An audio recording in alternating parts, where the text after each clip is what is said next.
Hello, and welcome to the lore of Braunhaven. Today's episode, we're going to be looking at Ehlkmere Manor up in the High District.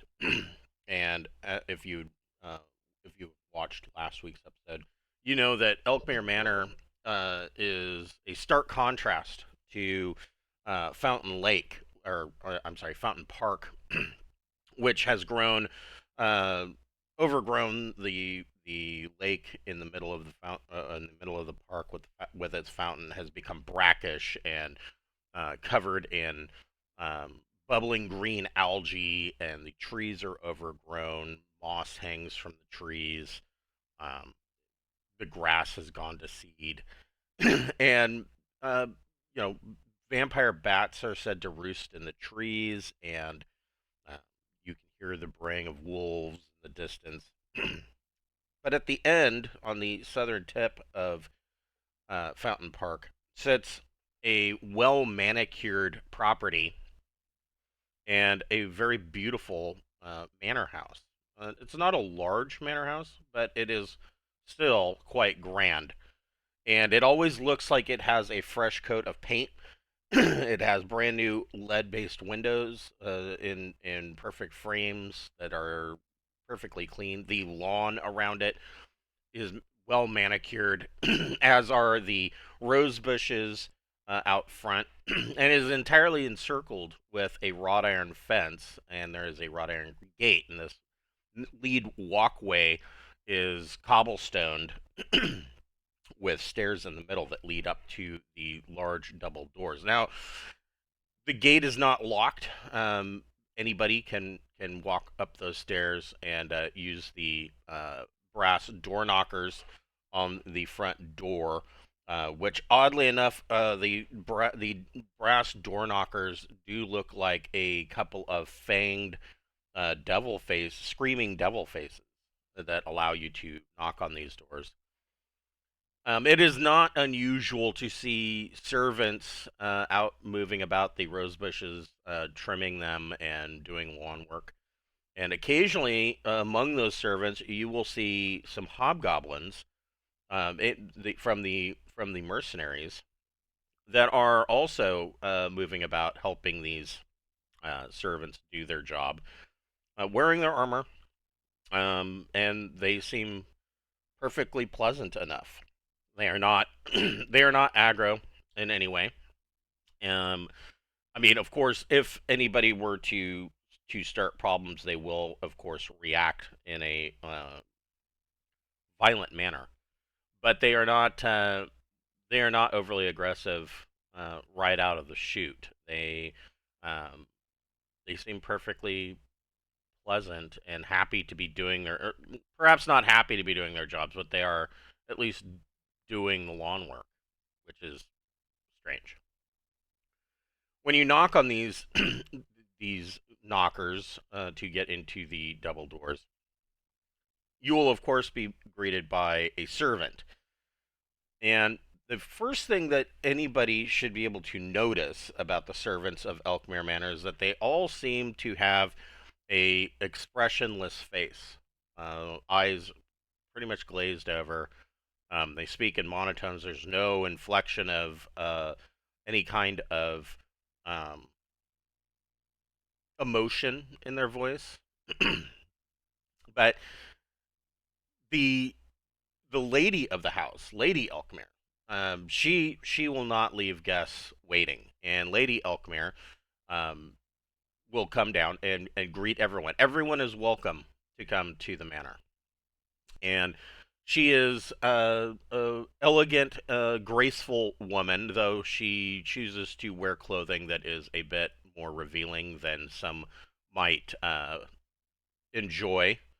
But she is perfectly welcoming to anybody that comes into the manor, and she will immediately offer to travelers that she has two guest rooms upstairs that they can stay in for as long as they like.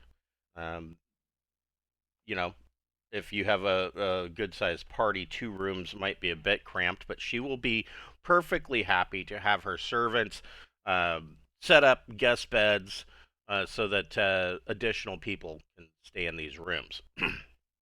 On the second floor, there is also the this room here is the commandant leader of the hobgoblins, um, and he um, that is Captain Balatniak, and he's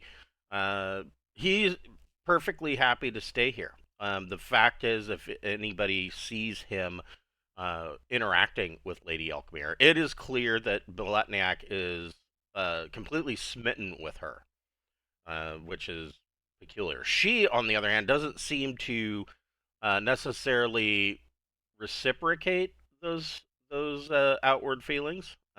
She doesn't spurn them. It seems that not necessarily that she leads him on, but she certainly endorses his affection toward her.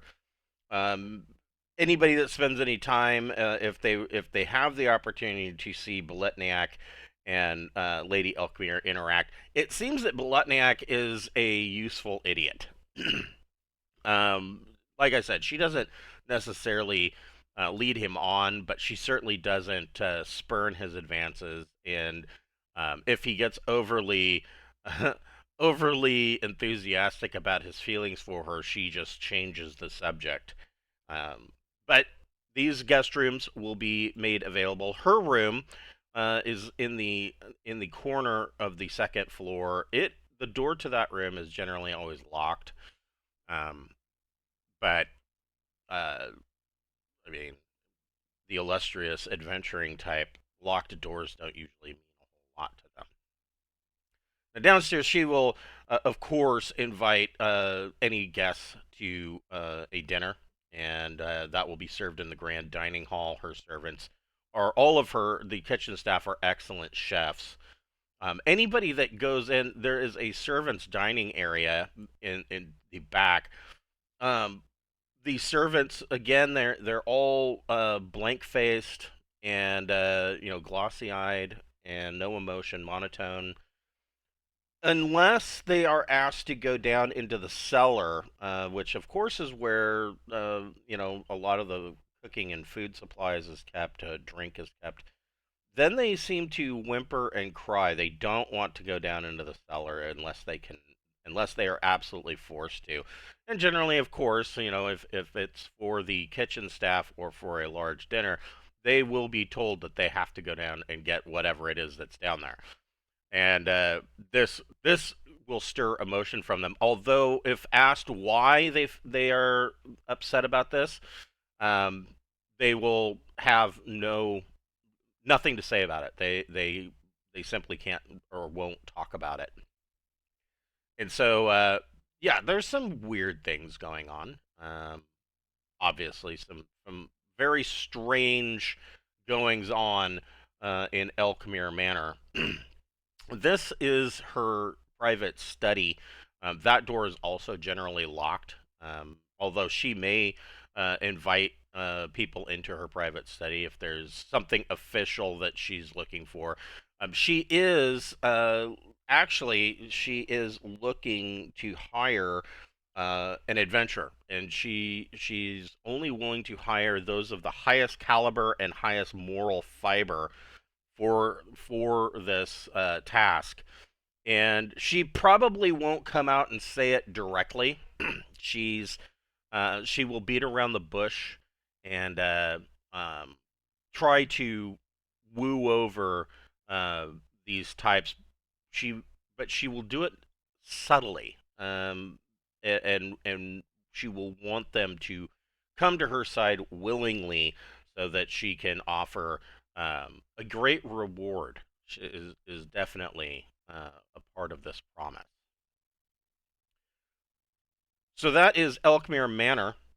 Next on Thursday, we will be looking at Villanova's restaurant, which is also in the High District. Villanova's, of course, is a top end restaurant. Actually, let's go ahead and talk about Villanova's today. Villanova's ties in very greatly with with Ehlkmere Manor, and so I wouldn't want to split this up. So Villanova's restaurant, um, there is this, or was, and it's still the only restaurant operating in the High District. The rest of this area has it suffered a big fire, so there's a lot of burned out buildings, but Villanova's was untouched. And there are when you come into Villanova's, it is set up as a fine dining establishment, low lighting, candlelit tables. There are uh, two young ladies. One works as a hostess behind the front counter that will, of course, seat you.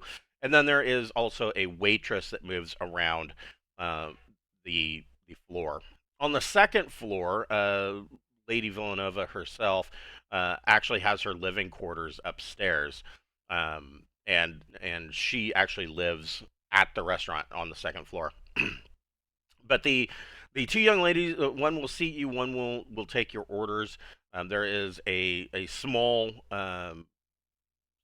very specific menu that is offered, and uh, Lady Villanova herself will prepare the food. She is a five-star chef that after the unfortunate events that took place with the Hobgoblin mercenaries taking over the High District, Lady Ehlkmere actually came to Villanova's, and she talked her into staying. Um, she was so impressed with the cooking that was available and the fare that was offered at Villanova's restaurant that she wanted her to stay.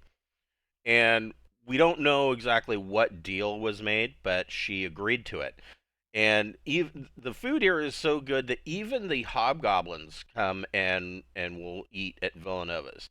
And Villanova's restaurant will open later in the morning, well, kind of afternoon, and usually stays open late into the night, well past midnight, before shutting down and then reopening again the next day.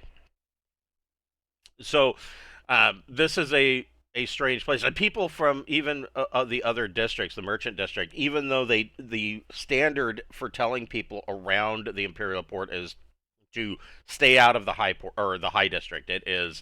Um, it is a very dangerous place, and they don't recommend going there. But they will say that if you do go there, Villanova's restaurant is not to be missed. The food is absolutely amazing. So that is the High District. Actually, next week, since we have covered the High District, we will be talking about the Docks District, and we're going to go from the wealthiest part of the Imperial Port to the industrial and poorest part of the High Port, or I'm sorry, the Imperial Port. So thank you for watching. We'll see you on Thursday, and have a good day.